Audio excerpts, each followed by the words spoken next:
拿那有能量胶那个手葫芦脸，拿那汗把那能量胶稀释以后往裤子上蹭。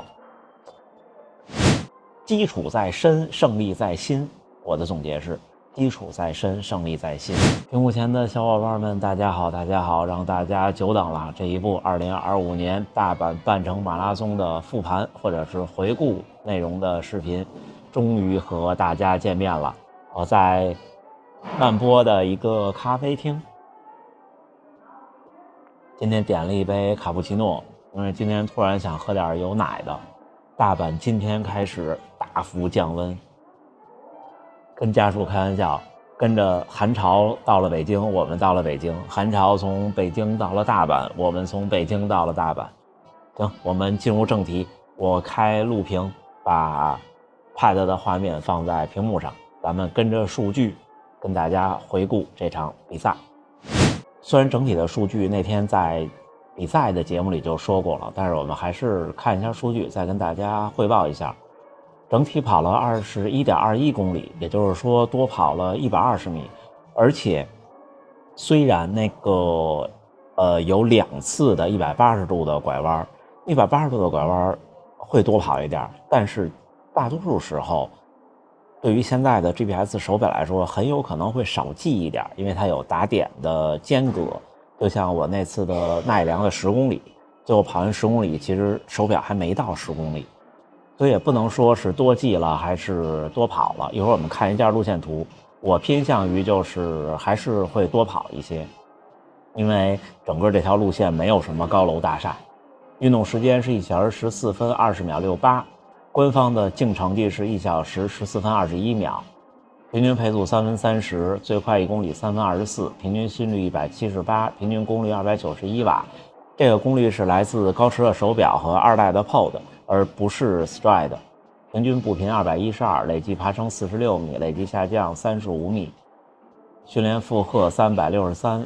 消耗1192千卡。等强配速是3分29，训练重点是阈值，运动表现是出色，有氧效果3.8，无氧效果4.7，无氧效果大幅提高。这儿说的无氧效果的大幅提高的原因是在这之前高驰手表给我统计的我的乳酸阈值 LTR 的配速是3分32，在这次之后大幅前进了，说明我进步了。因为在之前我个人的所有表现，包括不限于比赛还有训练强度课，其实我觉得3分32都是一个准确的配速，包括在高驰实验室测也是。所以就是人有时候 LTR 不一定能够，就是 LTR 是你现在的 LTR， 但是有可能不是你生理的，因为它和最大摄氧量有区别。大家在实验室测最大摄氧量，其实测的是一个生理指标，它是根据你面罩的呼吸。但是 LTR 这个东西呢，有的时候是你的生理加心理的指标。这个一会儿说比赛的时候再跟大家分析。我们可以先看看大阪半马的路线图，跟大家介绍一下大阪半马。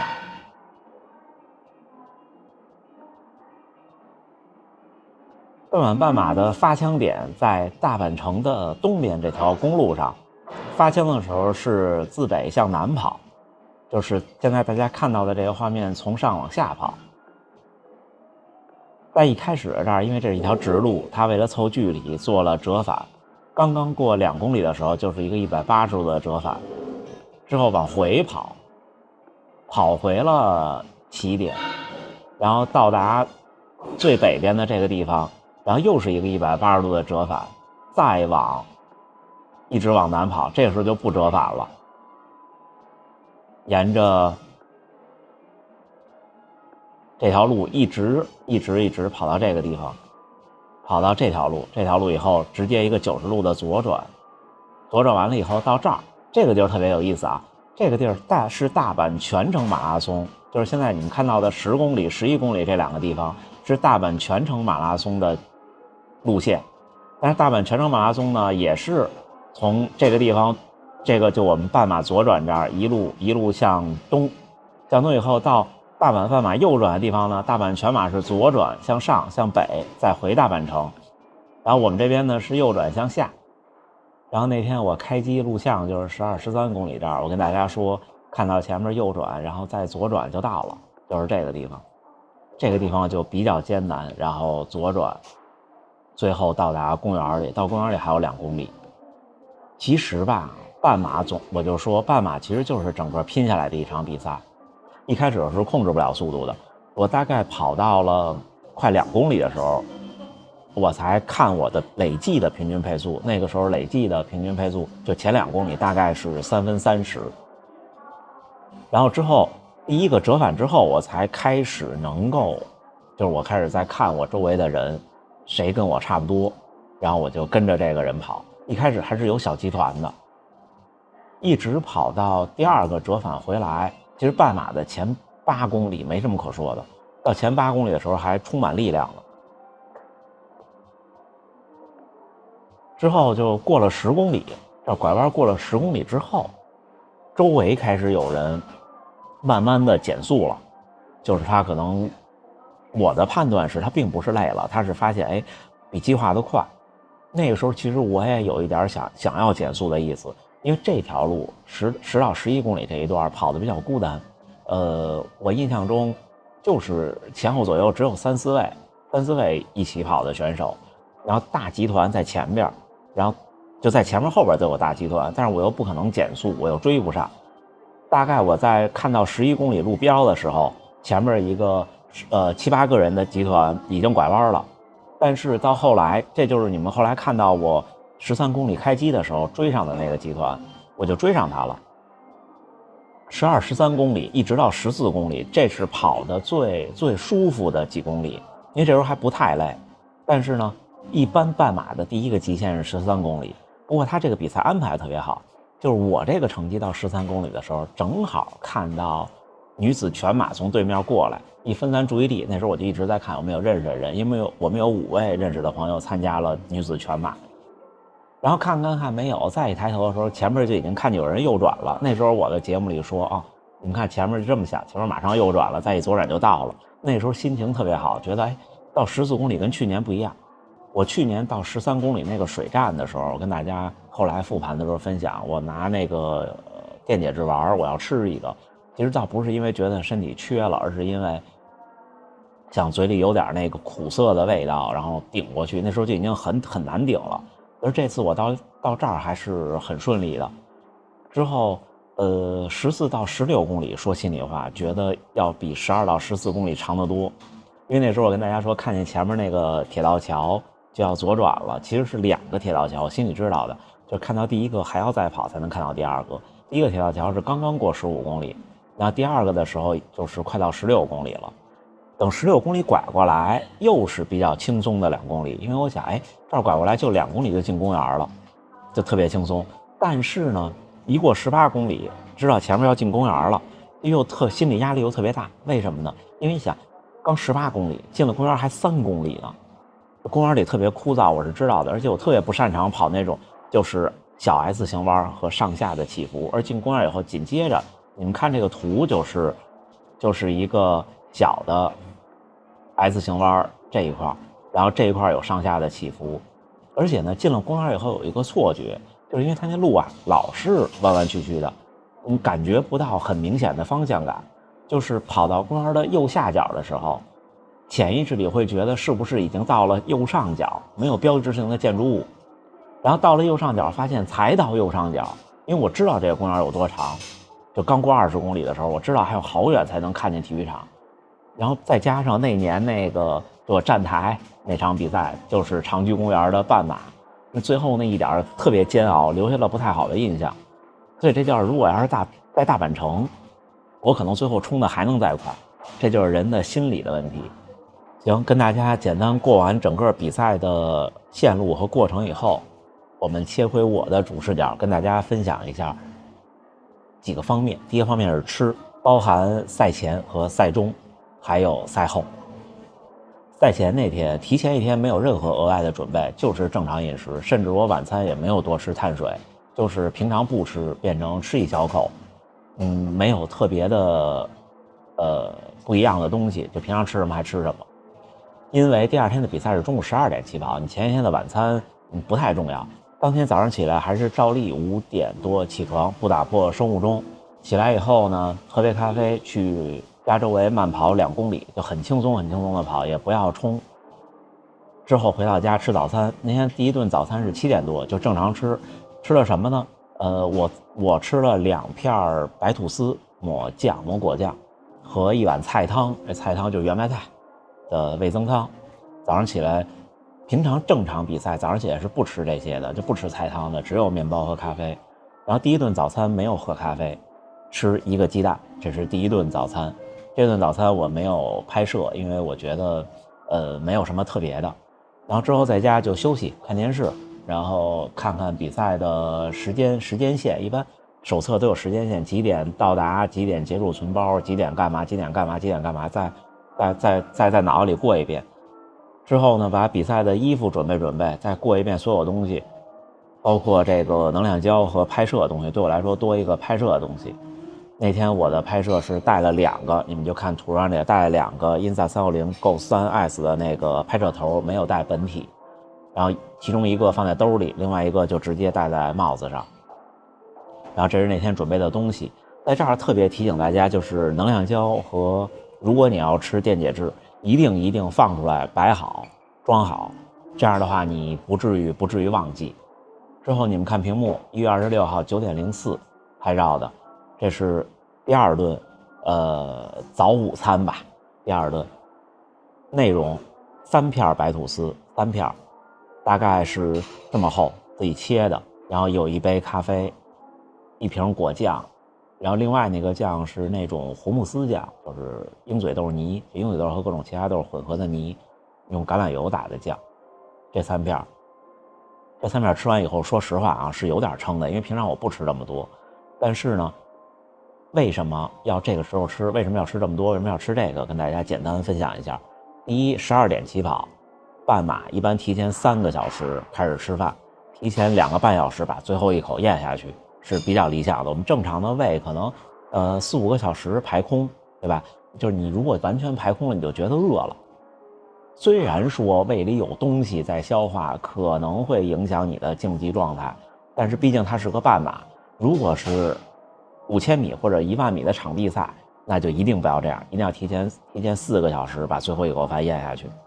如果是全马，我其实也建议提前3个多小时把最后一口饭咽下去。然后再说内容，这顿饭的内容一定尽量的简单干净，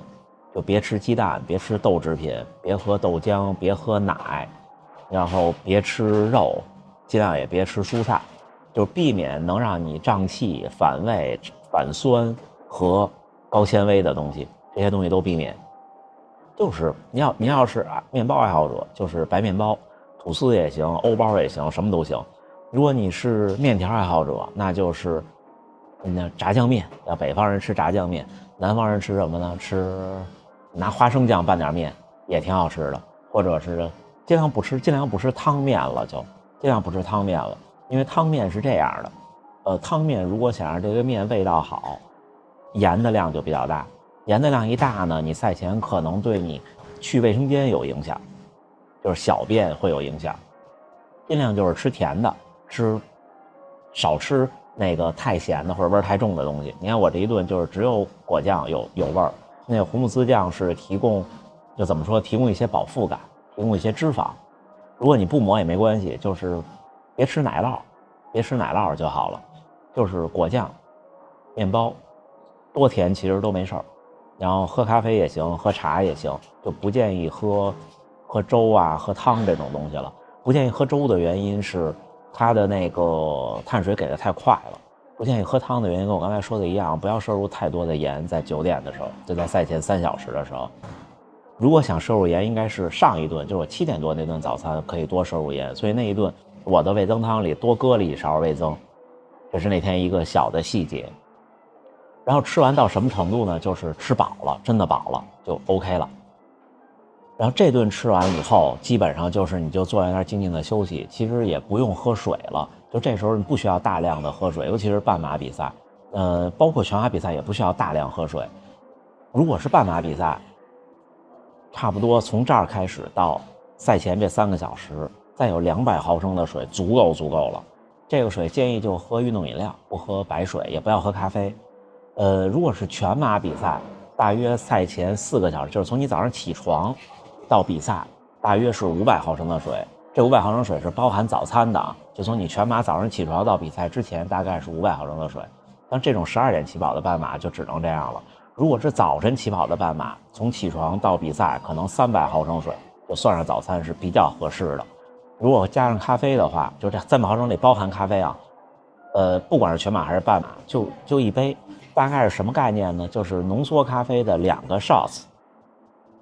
这样的咖啡因的量就够了，再多就会影响你赛前的卫生间。我有过这个多的经历，就会造成你本来赛前就紧张，然后在那儿等时间又无聊，你就老想去卫生间。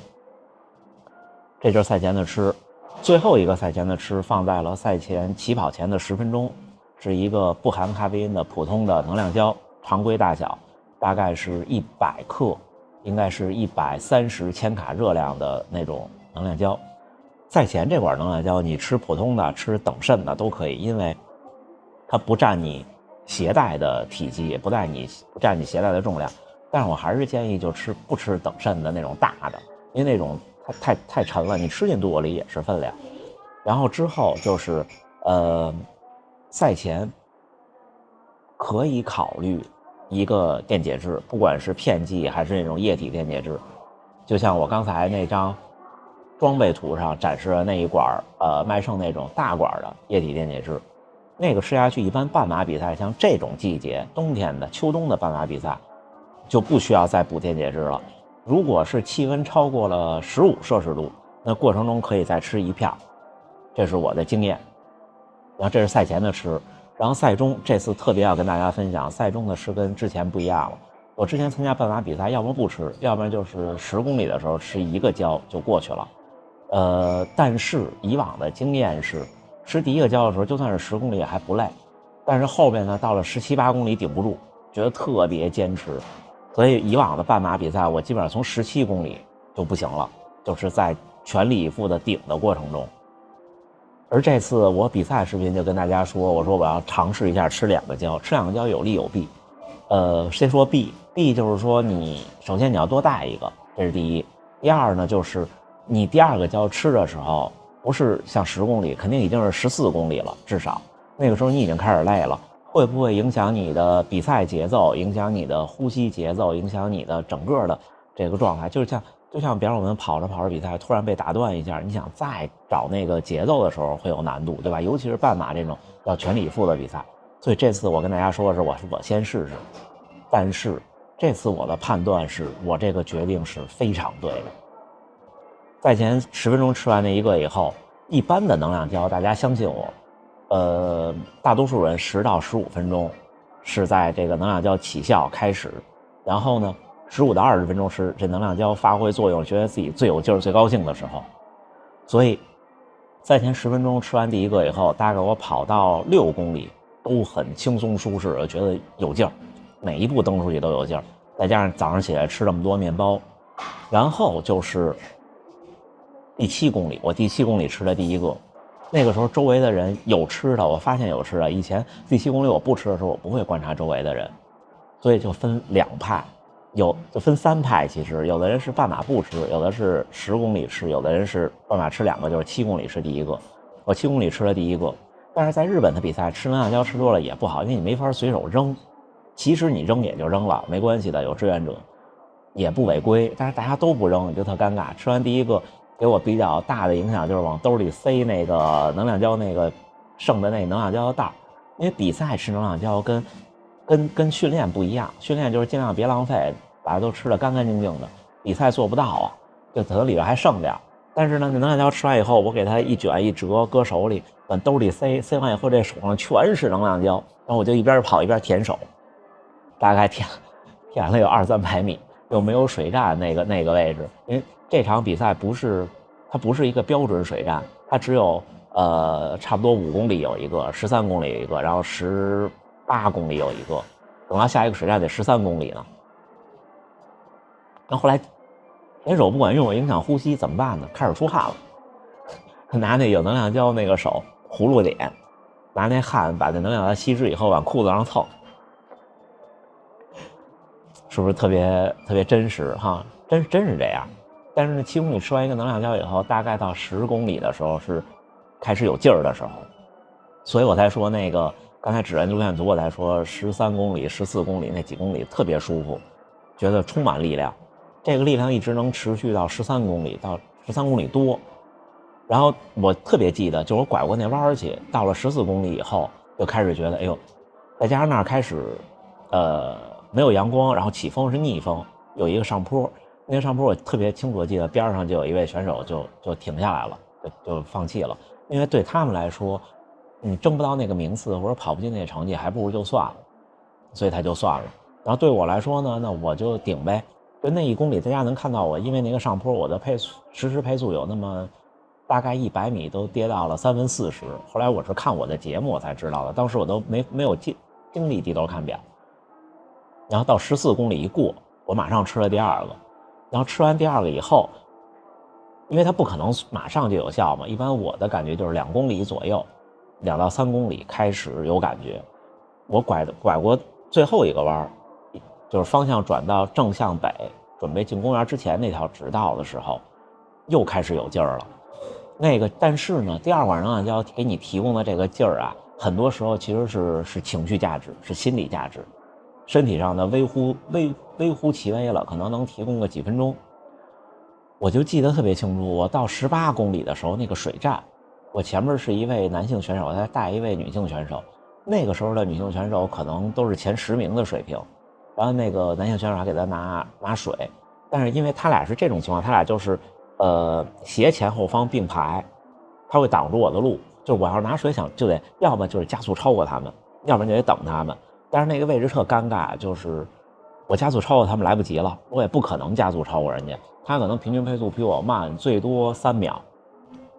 或者是5秒吧，他们有可能是按照3分35在行进，所以我就只能慢下来。那块我其实心里挣扎了一下，我要不要进这个水站，因为我一看表还有3公里，我觉得我应该进，因为那是个能量饮料站，但是我又担心我慢下来再快起来会不会影响我的节奏。后来我选择了我慢下来，我大概慢了有50米，就为了因为我要稍微减一点速等水站嘛，等他们拿水，然后拿完以后我就马上加速，因为他们拿完以后也就不并排了，就是递完水以后，然后我就很快超过他们。后来证明那块没有对我有什么影响。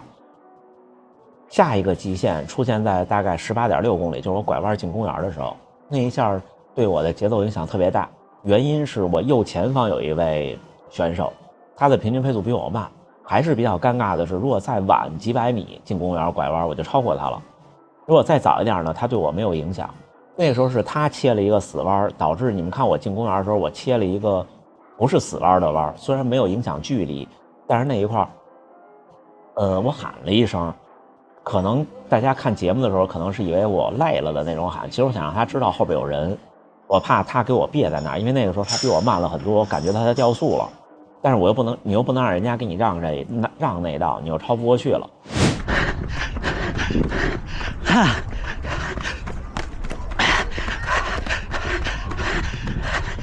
这个情况在后边还发生了一次，一会儿我说。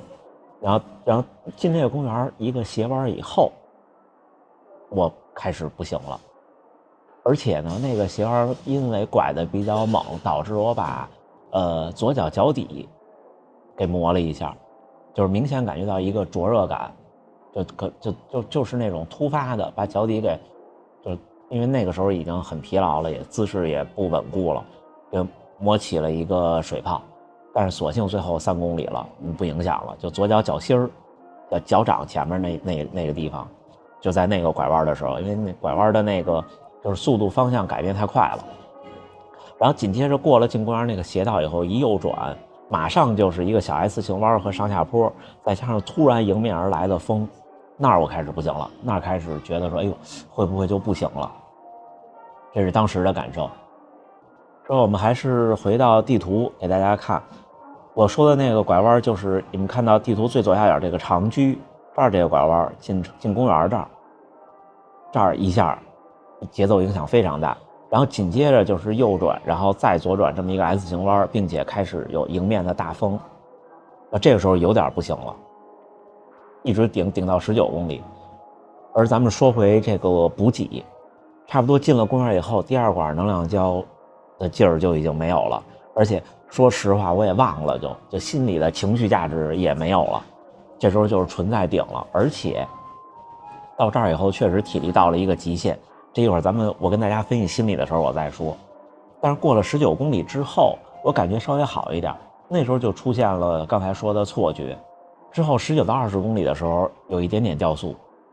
过了20公里开始冲刺，最后就进了体育场，看见21公里的时候才是真正的冲刺。然后赛后的补给是这样的，赛后组委会发了2个吃的，我一个都没吃，吃不下去，就赶紧就回家了。回家以后呢，头一天在超市买了2个小便当，不对，不能再加小字，感觉怪怪的。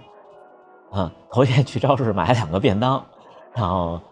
给热了，我吃了一个，家属吃了一个，因为家属为了拍摄也没吃早，也没吃午饭，那12点起跑。这就是整个这场比赛的补给。水站是每一个都进了，第一个水站就喝了1口能量饮料，5公里那儿。第二个水站是先喝了半杯能量饮料，然后在水站结束的时候又喝了1口白水，然后最后一个水站就是1口能量饮料。就这场比赛只有3个水站，这个比赛的水站不一样。然后跟大家分析一下这场比赛的心理。这场比赛我觉得我的成功很大一部分是在心理上，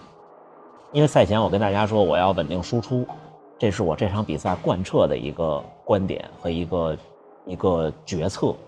所以从起跑的时候我就开始是稳定输出的。你们看我起跑拍到了 Maki 桑，其实如果那时候我不稳定输出，我应该很快就能追上他，用起跑的速度的话。但是我想我不要，我就要我当时想的是我就要3分34，但是其实当时是3分30。但是为什么当时没有再慢呢？是因为人太多了，我后边也有好多人，如果你突然慢下来的话，你对人家有影响，就是一个大方阵在一起前进，就逼着你那样了。所以我当时我就把我的稳定输出定在了3分31，当时3分31。然后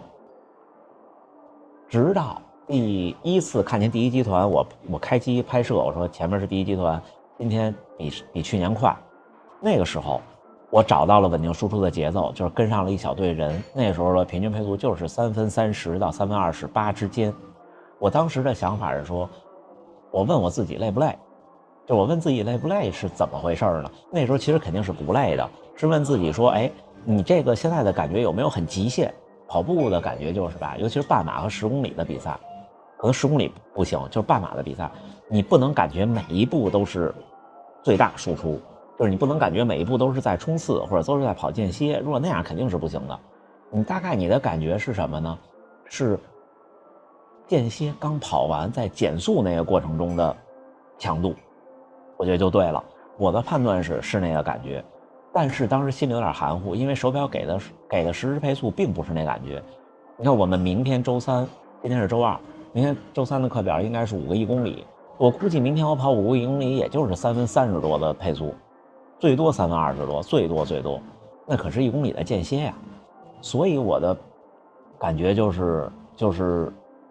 怎么说呢，就觉得哎，好像太快，但是体感又不快。那我想呢，追随体感吧，就稳定输出，一直输出到了14公里。14公里拐过弯就真的累了。那个时候是去年最难熬的一段，我记得去年在那段路上有好多人都掉了，但是今年可能因为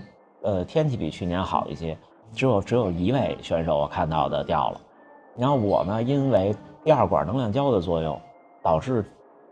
比较开心的度过了这个难点。那个难点有上坡的被逆风，你看那一段我超过了好多人，不管是男选手还是女选手。所以那第2个能量胶，我觉得对我来说是非常重要的，它提供我的心理的支撑。最后就说进了公园以后的心理，进了公园以后的心理有点垮，因为呢这个公园不熟，所以我就建议大家，如果到一个陌生的地方跑比赛呢，要么仔细看一看线路图，最好看看有没有前一年的拍摄，前一年的直播。这个公园呢，就是他们这儿这公园都是其实跟朝阳公园、北京的公园一样，都是绕圈，就是你很难很好的判断当时的方向了。如果不是公园内圈，是公园外圈，就比方我到底下直接右转，再直接左转，再左转，再左转，到也好，我知道我大概到哪儿。而这个公园里老是弧线的，它会影响你的判断。我记得特清楚，我刚过19公里的时候，我以为我已经是那个公园的右上角了，其实是在右下角。但是其实我内心其实是明白的，因为看公里数我知道是右下角，这心态当时就有点炸。等真过了右上角的时候，心态就好起来了。然后再往前那段路我熟悉了，为什么我熟悉了呢？因为有一年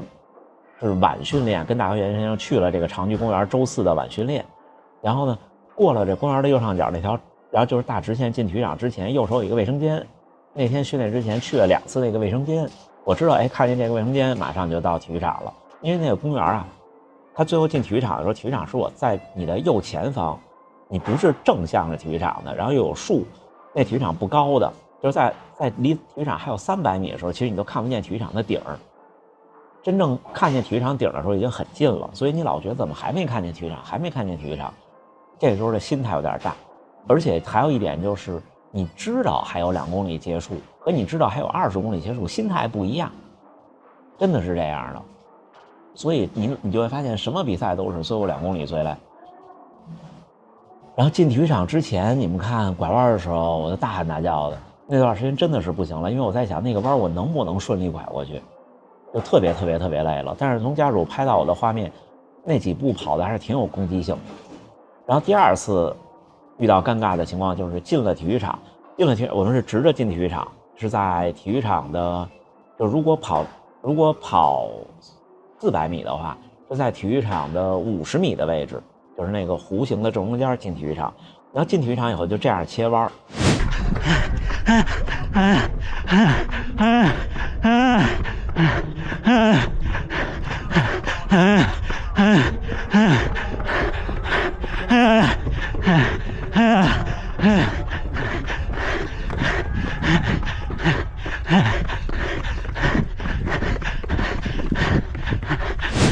那弯切的也是比较的，就是怎么说呢？因为还是有一位选手，他也切弯，他在我的也是在我的右前侧。这时候大家速度差不多，然后呢，我特别不好意思，因为我在那儿，他可能切不了最小弯，但是我不太可能让，我也超不过他，就比较尴尬的就是，你看他也回头看我，因为我发出声音喘息呼吸的声音也是怕我俩撞上，因为这个时候大家都在很极限了，不一定能互相考虑到对方。就这样。最后切了那个弯，顺利过去，看到左边2个计时牌，我觉得我有希望把净成绩和枪成绩都跑进15分钟，我就全力的在加速。那300米是很极限的，那200多米吧，250米是很极限的。最后的冲刺速度应该在3分20以内，3分20以内。最后那时候的顺时的平均配速，差不多这就是这场比赛的心理。我觉得成功的点总结一下。生理就不说了啊，大家都跑过半马，就赛前的训练什么，大家都是看着我的训练。我觉得我的 LTR 上升了，就是马拉松是不会骗人的，你有这能力，你才能跑这个成绩，并不会说，哎，我今天有如神助，我比平常快10秒，是不会的。这次可能就是基础在身，胜利在心。我的总结是：基础在身，胜利在心。我这1年多把我的身体的基础我不敢说从3分35到3分30，因为我觉得虽然去年我是3分36，但是我觉得去年如果我也能胜利在心的话，我可能去年是3分34。我觉得这1年我把平均配速提升了4秒，在一个半马里，就实际的在一个半马里大概就是1分多钟2分钟。事实上我把我的平均配速提升了6秒，也就是说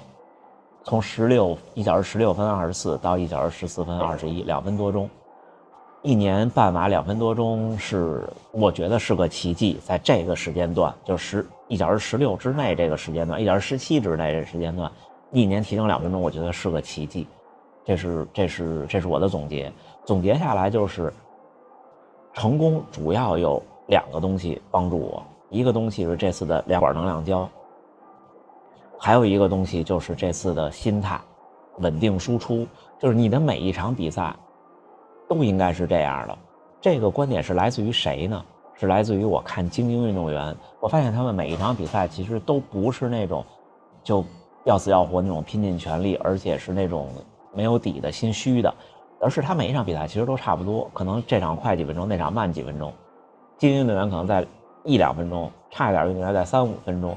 但是它都是一个稳定输出的状态，都是一个可知的状态。人的恐惧和焦虑来自于不可知，慌张也来自于不可知，而如果可知了，就不焦虑。也就是说，比方说我现在对待20多天之后的大阪全马，我的状态也感觉就是我是要一个稳定输出的状态，我会按照3分45的配速去稳定输出，能输出多少是多少。那这个时候就是你相不相信你能把3分45输出42公里又195米？如果能，你就成功了；如果不能呢，你也没有遗憾。为什么呢？因为你不是因为心理的包袱造成的崩溃，而是因为你确实身还没准备好。如果身和心都准备好了，成绩就是自然而然就来了。好吧，这就是对这场比赛的复盘。最后多说一句，这种强度的比赛之后，训练一定要小心谨慎。今年我确实比去年进步了很多。去年下午跑完，我们还去了那个温泉，然后冷热水的交替，然后再加上休息，结果到当天晚上，我们吃完炸串喝完啤酒回家的时候，上台阶下台阶腿就已经疼了。但是这次半马之后丝毫没有，不管是当天还是第二天，丝毫没有。当天下午我还骑了将近2公里多去见朋友，然后又骑车了1公里多去车站，然后又去跟他们去啤酒炸串，什么事都没有。第二天就是疲劳一点，肌肉毫无感觉，所以我觉得我进步了。就是马拉松是这样的，大多数时候我们锻炼的是我们的身体，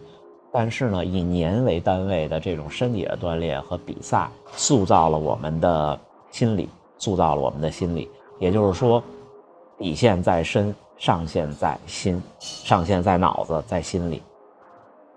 好吧，这次的复盘视频录的好长啊，我这儿显示的素材已经40多分钟了，不知道最后能剪出多少。总之，在赛场上还有最后一点，就是可能屏幕前的各位不一定都有的，就是在自己不行的时候，我的心里有各位，有我们全网大几万的订阅的观众们，有各位的陪伴，有各位的鼓励，这是我的真心话。最后还是祝大家能努力生活，健康平安，我们下回再见。